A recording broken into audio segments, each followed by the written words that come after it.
আমাদের জীবনে গুনাহ আছে না?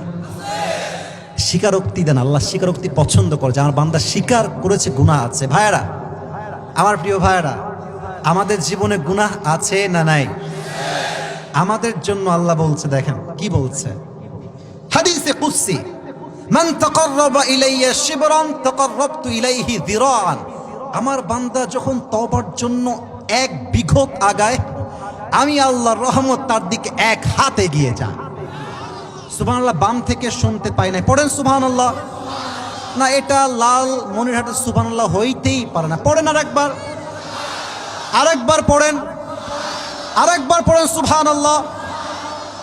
আমার বান্দা যখন আমার দিকে এক হাত আগায়, আমি আল্লাহর রহমত তার দিকে দুই হাত এগিয়ে যায়।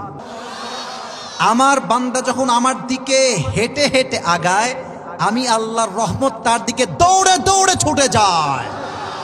আবার আল্লাহর হাবিব সাল্লাল্লাহু আলাইহি ওয়াসাল্লাম বলেছেন, শয়তান যখন জান্নাত থেকে বের হয়ে গেল, সে আল্লাহকে চ্যালেঞ্জ দিয়ে বলল, আল্লাহ আমি তোমার প্রত্যেকটা মুসলমান বান্দাকে জাহান্নামে পাঠাবো।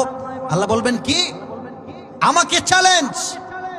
আনার রহমান আনার রহিম, I am the most merciful, the most gracious, the most kindful Lord ever in the world.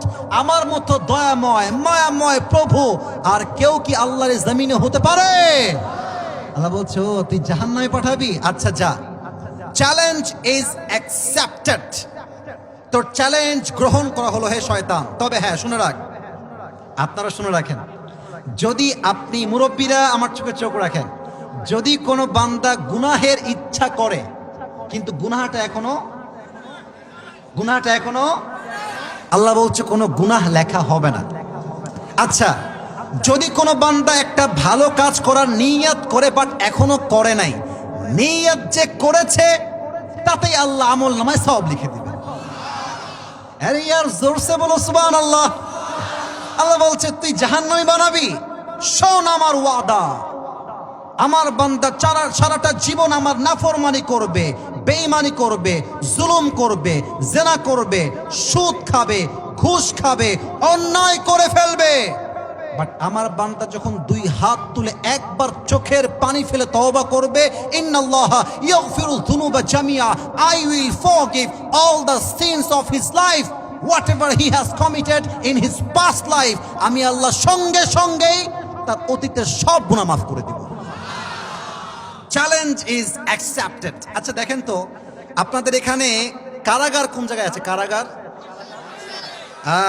প্রিয় ভাইয়েরা, কাশিমপুর কারাগার নাম শুনেছেন? সাইদি সাহেব অনেকদিন সেখানে ছিলেন। দেখেন এদিকে তাকান। আমি আসিফ মনে করেন চুরি করলাম, আল্লাহ আমাকে বাঁচায় দিক, আল্লাহ আমাকে হেফাজত করুক, পড়া আমিন। তো আমি চুরি করলাম একটা আইফোন, দেওয়া হলো আমাকে কারাগারে, একবার জেলে গেলাম। এই হাদিসটা ভালো করে বুঝবেন, আমি এক্সাম্পল দিচ্ছি, এখন হাদিস বলি নাই। একবার ঢুকলাম, আবার বের হলাম। নেক্সট আমি চুরি করলাম R15, আবার ঢুকলাম জেলখানায়। আবার আমি বের হলাম 1 বছর পরে, আবার আমি চুরি করলাম বিশাল বড় BMW, আবার ঢুকলাম ভেতরে। আর একবার অন্যায় করলাম, আবার ঢুকলাম। আসামি যত বেশি জেলখানায় ঢুকে, একটা খাতায় তার নাম লেখা হয়। কি লেখা হয় কি হয় না? তো যখন একজন আসামি বারবার আসছে জেলখানায়, তখন তার নামে একটা রেড চিহ্ন পড়ে যায়, তাকে বলা হয় দাগি আসামি বা ব্লক লিস্ট, তার নাম চলে যায়। তখন সে হয় দাগি চোর, দাগি আসামি। আল্লাহর আদালত দেখেন, আল্লাহর আদালত আসলে কেমন। আমি একটা অন্যায় করলাম, গুনাহগারের খাতায় আমার নাম লেখা হলো। আচ্ছা, আমার কথা কি বোঝা যায় তো? আমি মনে করেন এখন সুদ খেলাম, আল্লাহ আমাকে হেফাজত করুক, সুদ খেলাম, নাম লেখা হলো সুদখোর আবরারুল হক আসিফ। আমি ঘুষ খেলাম, নাম লেখা হলো সুদখোর আবরারুল হক আসিফ। আমি তওবা করলাম, আল্লাহ যে জাস্ট মাফ করলেন তা কিন্তু নয়, আল্লাহ মাফও করে দিবেন। আসামির খাতা থেকে আপনার নাম কেটে আপনাকে Allah new born baby, as like new born baby, একটা ছোট্ট নিষ্পাপ বাচ্চার মতো আপনাকে বেগুনাহ করে ছেড়ে দেবে। আপনি তওবা করবেন না কেন? আমাকে বলেন যে আমি তওবা কেন করব না। আর একটা হাদিস বলি, আমরা এখন আছি চিনিপাড়া, কথা কি, নাম কি ঠিক আছে?